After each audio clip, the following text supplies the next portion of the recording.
দিনটা ছিল 14ই ফেব্রুয়ারি, ভালোবাসা দিবস। এই দিন আমাদের স্কুল থেকে আমরা চলে গিয়েছিলাম Chuadanga Akkas lake view park. তো চলুন আপনাদের সাথে শেয়ার করি আমি কিভাবে গেলাম এবং সেইখানে আমি কি কি করলাম। এখন সকাল 7টা, আমাদের বাস আমাদের খোদাবক্স রোডের সামনে দাঁড়ানো ছিল। গত বছরের তুলনায় এবারের গাড়িটা বেশ ভালো ছিল, বিশেষ করে বসার সিটগুলো।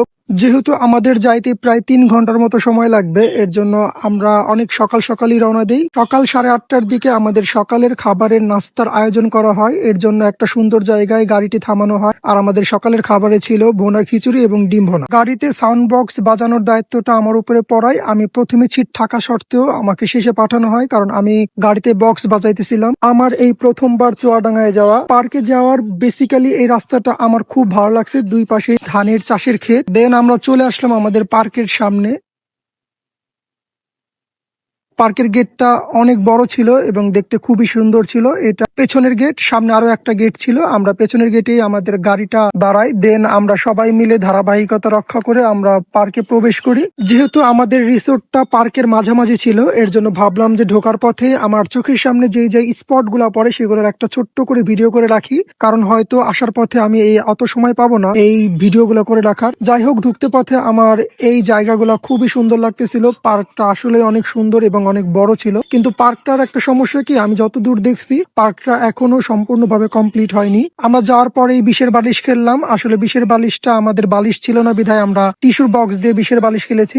খেলা শুরুর প্রথম পর্যায়ে আমি এইখান থেকে বাদ পড়ে যাই। আমরা যে স্পটে ছিলাম তার সামনে আমাদের দুপুরে রান্না করা হচ্ছিল, তাই ভাবলাম যে একটা ভিডিও করি। আর তার ডান সাইডে ছিল আমাদের ওই রিসর্ট। যেহেতু পার্কের নাম আক্কাস লেক ভিউ পার্ক, এর জন্য আমি লেকের উদ্দেশ্যে, যে কোথায় লেক সেটা দেখার উদ্দেশ্যে বেরিয়ে পড়ি। আসলে লেকটা বিশাল বড় ছিল, কিন্তু এখনো অনেক কাজ বাকি ছিল। পাশ দিয়ে তাল গাছের সারি ছিল, তাল গাছগুলোতে অজস্র বাবুই পাখির বাসা ছিল। আর আমি একজন গার্ডেনার হিসেবে আমার সবচেয়ে প্রথমে চোখে পড়ে গাছপালা, আর আমি সেই ভিডিওগুলোই সবার আগে করতেছিলাম, যেহেতু আমি আমার পেজে দেব। তো আমার আসলে এই পার্কে গিয়ে সর্বপ্রথম যে জিনিসগুলোতে চোখ পড়ে সেগুলো হচ্ছে গাছপালা, বিশেষ করে ফুল গাছ বা ফল গাছ আমার খুব ভালো লাগে। সম্পূর্ণ পার্কটাই অনেক সুন্দরভাবে সাজানো ছিল, বিশেষ করে এই ছাতির কর্নারটা আমার খুব ভালো লাগছিল। আমি আমার এক ছোট ভাইয়ের সাথে একটা ছোট্ট ভিডিও করলাম এই কর্নারে। আশেপাশে ঘোরাঘুরি করার পরে আমার মনে হইলো যে আমি ছাতির ওইখানে আমার একটা সিঙ্গেল ভিডিও আমি করব। দেন আবার চলে আসলাম সেই ওই কর্নারে। অনেক লোকজন থাকায় অতটা ভালো করে আমি কোনো কিছু করতে পারিনি, তারপরে যতটুকু আলহামদুলিল্লাহ। দুপুরের খাবার হিসেবে ছিল খাসির মাংস, রোস্ট, পোলাও, আর এইগুলো ছিল যে যার মতন পেট পুড়ে খেতে পারবে। প্রতি বছর এরকম আয়োজন করা হয়ে থাকে। রোদ একটু কমতে না কমতে আমি আবার বেরিয়ে গেলাম বাকি পার্কের যে এরিয়াগুলো সেইগুলো ঘুরে দেখার জন্য, আর ছোট ছোট ভিডিও করতেছিলাম। আর এখন আপনারা যেই ঘরগুলো দেখতে পাচ্ছেন, যারা রাত্রি যাপন করবে ওইখানে, তারা এই ঘরগুলো ভাড়া নিতে পারবে। রিসোর্ট গুলো আমার মারাত্মক লাগছে, যেটা আমি আপনাদের বলে বোঝাতে পারবো না। আর রিসোর্টের সামনে এই রকম গাছ ছিল, গাছগুলো ভরা পাখি ছিল, যেটা আমার বেশ ভালো লেগেছে। আর এটা ছিল গরিবের বুর্জ খলিফা। আমি কম বেশি পার্কের সম্পূর্ণ অংশই ভিডিও বা রেকর্ড করছি আপনাদের দেখানোর জন্য, কিন্তু আমি আপনাদের সাথে একটা ছোট্ট একটা কথা শেয়ার করি। ওইখানে একটা ডাবল শেপের লাভ ছিল, যেটা আমি ভিডিও করতে পারিনি, কারণ দুটো কাপল ছিল বসা।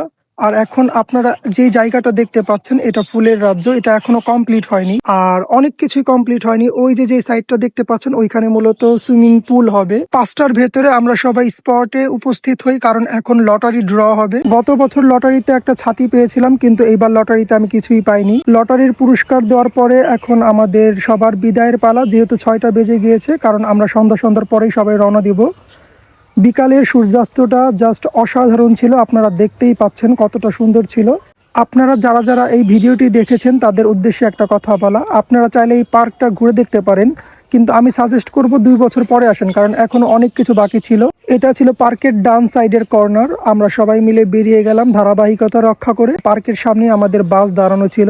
রওনা হওয়ার আগে আমরা সবাই মিলে একসাথে দাঁড়িয়ে একটা ছবি তুলে নিলাম। রাতে আমাদের নাস্তা হিসেবে দিয়েছিল কমলা ও একটা করে কলা।